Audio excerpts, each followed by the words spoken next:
Ahoy there folks, I'm Captain Benzie and welcome back to another video for EVE Online. In today's video we're going to be taking another look at the Caldari State's Tech 3 strategic cruiser, the Tengu, but this time around rather than fitting it with heavy assault missiles, we're going to be looking at if you can run it with medium hybrids instead.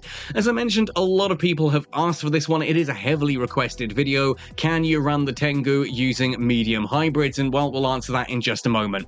If you do enjoy my content, if you find it helpful, please hit like, drop a comment down below. Let me know what you think of the video. Do you like how the thing went? Have you got any ideas of fits and suggestions for future videos? Stuff like that. It really helps the channel out to get those likes and that additional commenting down below. It basically teaches the YouTube algorithm to recommend my channel a bit more frequently, so it does really help. But if you do want to go the extra mile to help support this channel and the content that I make, you can do so by heading across to my Patreon page, my Redbubble merchandise store, or my PayPal tip jar, which is now actually linked in the description down below. All three are linked in the description down below. And while you're there, if you've not used a referral code before, there is a link down below you can click on, log in with your EVE Online account. It gives me a little bit of a kickback and it gives you 1 million free skill points, which is an excellent way just to get ahead in the game. Finally, if you do want to meet some really cool folks and join a community of people really passionate about EVE Online, come join the Cat Skull community Discord, also linked in that description. It's basically where everything is these days, right? Anyway, with all of that said and done then, let's jump right in to talking about the Caldari State's Tech 3's strategic cruiser, the Tengu, with hybrid turrets. At this point in a video, I would normally be going through the ship characteristics and traits of the Tengu, but you know what, we've already done that on the ham version of the video, so if you want to know all about that, either click the link in the description or the card on screen now if I'm smart and remember to actually link those. Otherwise, just type into your YouTube search bar Captain Benzie Tengu and bam, the ham Tengu video will be there with all of that information. I don't want to waste your time going over it all again. So what we're going to do then is talk about the medium hybrid turret fit that I've settled on and whether or not this works. And the short answer is, it does, but not really. Essentially, when I'm flying a Tech 3 strategic cruiser, I have a couple of things in mind. First of all, obviously we're going to be ratting, so we want to be able to first survive the encounter, and secondly, we want to be able to clear that encounter somewhat swiftly. First of all, though, is survival. If you survive, but, you know, take a bit longer to do it, that's better than rushing your way to an early grave, I suppose, or at least rushing your way to losing a ship.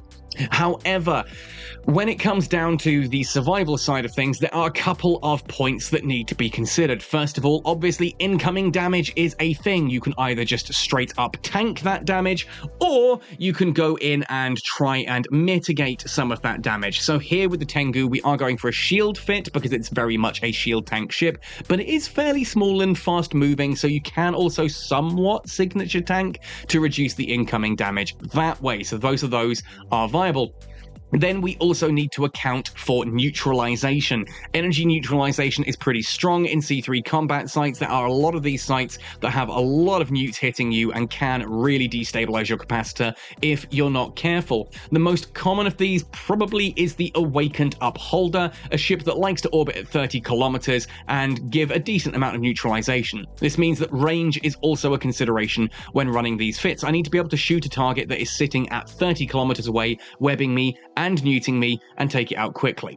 Now, ultimately, this means that when I was running this particular video, when I was doing all the research and that for it, I ran about 9 or 10 different fits for this blasted Tengu to try and see if I could get this to work. I tried everything from blasters to railguns. I tried different types of shield, active and passive, all kinds of different stuff to get this working, and I found a fit that can just about run the Fortification Frontier Stronghold, but none of the other sites, and I wouldn't really even recommend it for that. Ergo, this video is probably more along the lines of, if you really want to run a medium hybrid Tengu, you can in this one site, and here's how you do it.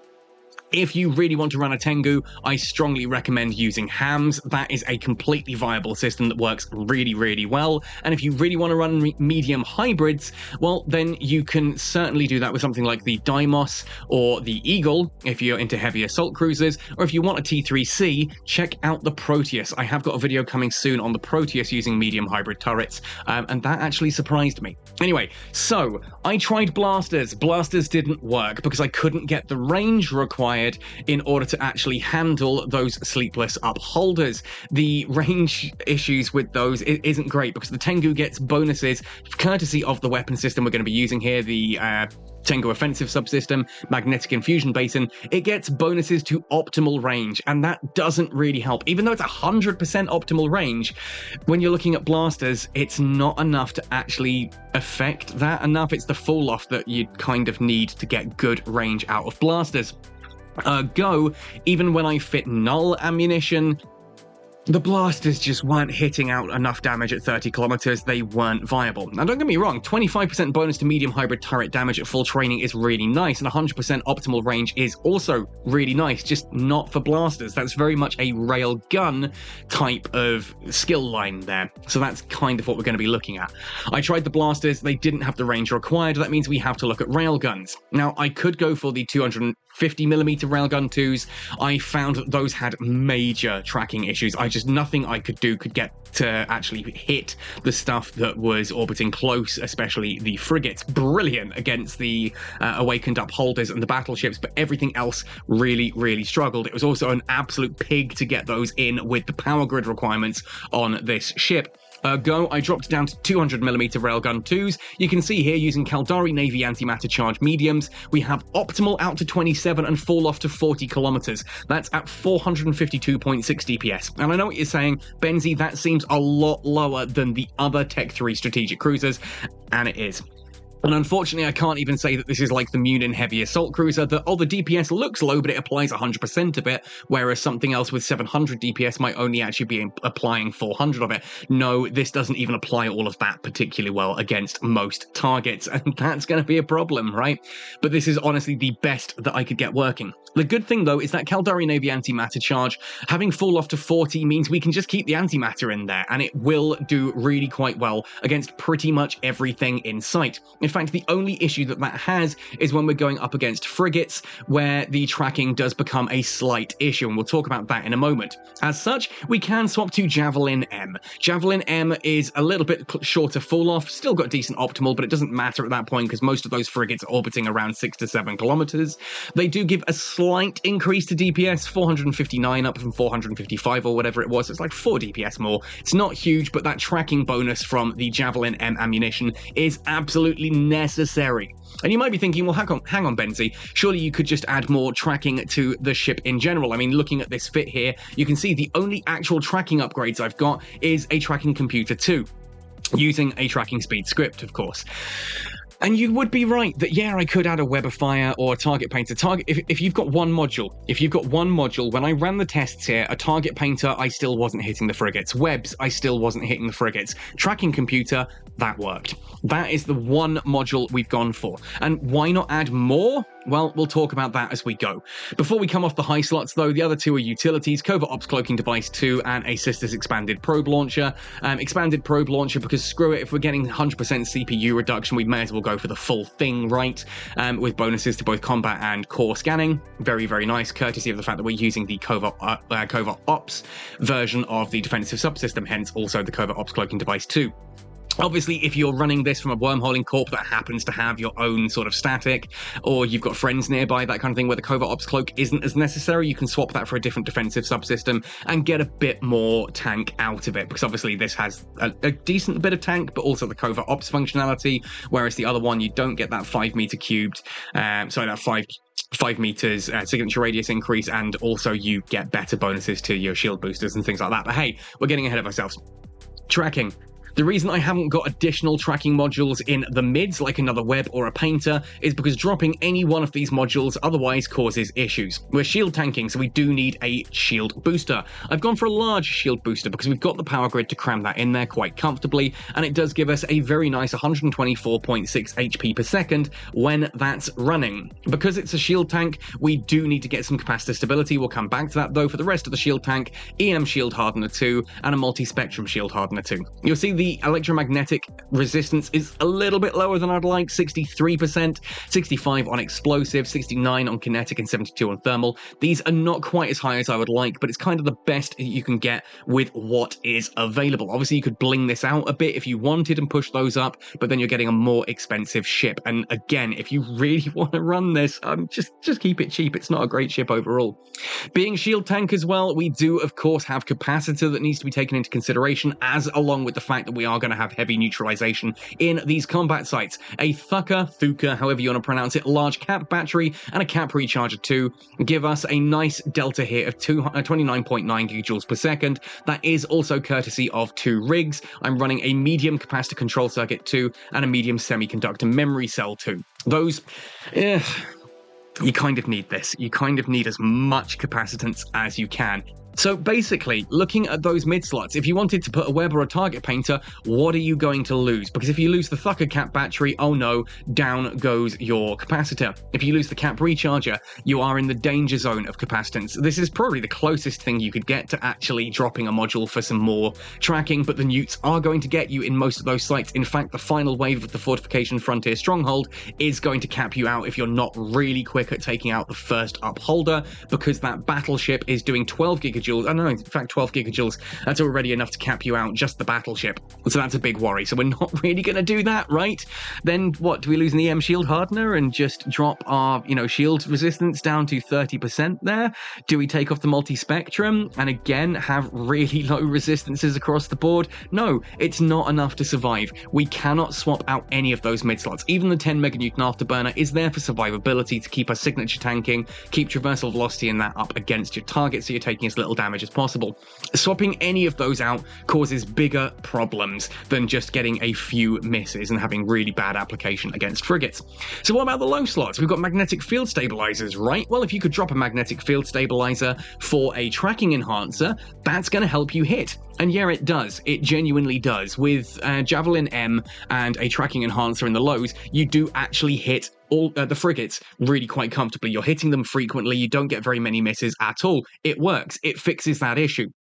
Drop one of those off though, and you'll see Javelin M, the DPS now drops down to 383.9 DPS. It's less than 400 DPS. It's atrocious. The time you save by actually hitting those frigates on time, repeatedly, frequently, is actually lost by the time you start shooting at cruisers or battleships. It takes so long to get through cruisers and battleships. The fact that you're killing the frigates faster just doesn't matter anymore. I went from taking 20 odd minutes, like 21 minutes, I think the best time I got was, went up to like 23 minutes when I swapped a magnetic field stabilizer 2 for a tracking enhancer. Got even worse when I tried 2 tracking enhancers with it. So just don't bother.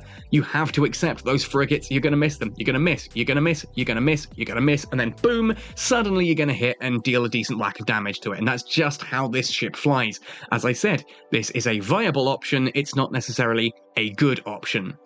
And then our final thing, I guess, in the rigs, we've got a medium auxiliary thruster there, because there's not really enough space to put in any like medium hybrid or locus or whatever. Nothing in there fits for medium hybrid, so we can't get any turret effects. You could put a shield effect in there, but survivability is pretty good. I like going for the auxiliary thruster because it gets a little bit of extra movement speed, which does mean it just mitigates some of the incoming damage and means you can move around the site just a little bit faster. As I said, really not a great option. I would normally do a combat section, but unfortunately, with me having a new laptop right now, I recorded a load of footage of me flying these. I'm sitting here on a 2560, 2560 by 1600, I think, screen. And yeah, I managed to record it at less than 720p because I'm an idiot and didn't set anything up properly, so it was just abysmal looking footage. Unfortunately, that means there is no combat section on this one, but take it from me, the best time I think I got on this was 21 minutes for a Fortification Frontier Stronghold. If you absolutely have to use a medium hybrid Tengu, it's possible. It does work for Fortification Frontier Strongholds. I couldn't get it to be worth a damn in the others. Like the Arus, it survives just about, but it takes so bloody long. Solar Cell, again, it survives, but it takes ages. Outpost Frontier, I had to warp out twice on that final wave to actually try and survive. So it works if you absolutely have to run a medium hybrid Tengu. This is the only fit I could get working at all. Perhaps some of you out there have a better fit. I would love to hear it. Genuinely, if you can find a fit for the medium hybrid Tengu that works better than this does and actually makes it somewhat viable, I will make a video explaining how and why I'm wrong. I'll give you a big shout out and thank you and all of that jazz. Heck, I would probably even fly this Tengu to Jita and contract it across to you as a thank you for sorting that out. So there we go. If you can find a way to get this working, do so and I will send you a 711.4 million ISK Tengu. Anyway, folks, good luck if you do try this one out. Otherwise, honestly, stick to heavy assault missiles on the Tengu or use a different ship if you really want medium hybrids. Again, the Eagle, the Deimos, or the Proteus, all good options, and give it a couple of days and all three of those will be videos on this channel as well. It's only the Proteus that's missing right now. Anyway, thank you for watching this one right the way through to the end. Happy sailing, and see you in New Eden!